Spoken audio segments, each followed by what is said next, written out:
Zjarri që nuk dukej, por ndjehej, Dolce nuk e kishte menduar kurrë se një heshtje mund të diqte kaq shumë.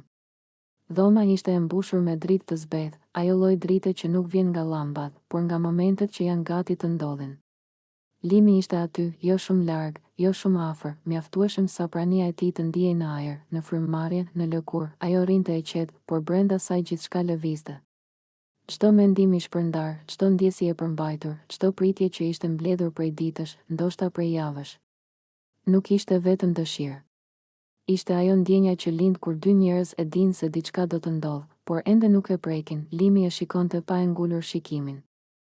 Ishte ai lloj vështrimi që nuk pushton, por fton. Dolce e ndjeu.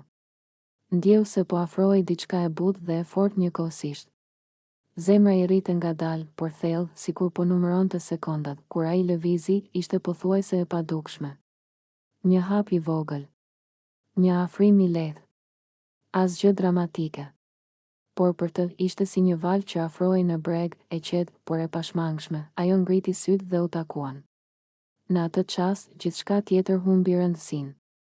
Nuk kishte kamera, mure, zëra. Vetëm ajo ndjenje e nxehtë që i ngrihej nga stomaku drejt kraharorit. Ajo e kuptoi, po digjej nga brenda, jo nga nxitimi, por nga pritja e gjatë. Ai nuk e preku menjëherë. Dhe kjo e bëri gjithçka më intensive. Afërsia pa kontakt ishte më e fortë se çdo prekje. Frymëmarrjet e tyre u sinkronizuan pa e kuptuar.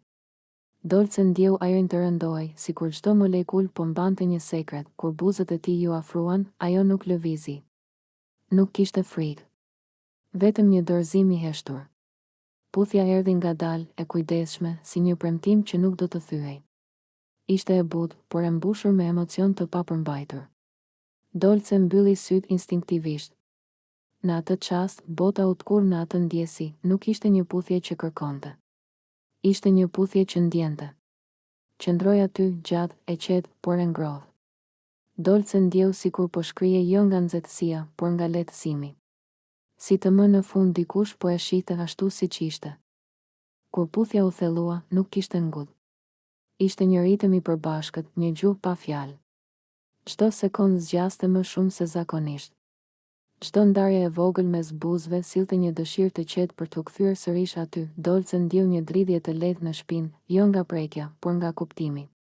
Ajo e kuptoi se kjo nuk ishte thjesht një moment. Ishte një ndalesë në kohë. Një çast ku gjithçka e vjetër humbiste peshë dhe diçka e re merrte formë. Kur u ndan pak, ballët e tyre u prekën. Frymëmarrjet ishin të thella, por të qeta. Ajo buzëqesh i lehtë, jo nga lumturia e zhurmshme, por nga ajo e heshtura që mbetet gjallë. Limi nuk tha asgjë. As ajo. Nuk kishte nevojë, ajo ndjeu se zjarri brenda saj nuk po shuhej. Po bëhej më i qetë, më i thellë, më i qëndrueshëm. Një zjarr që nuk diqte për të shkatëruar, por për të ndriçuar, dhe në atë heshtje, Dolce e kuptoi se disa puthje nuk janë fundi i diçkaje. Janë fillimi i një historie që nuk ka nevojë të shpjegohet.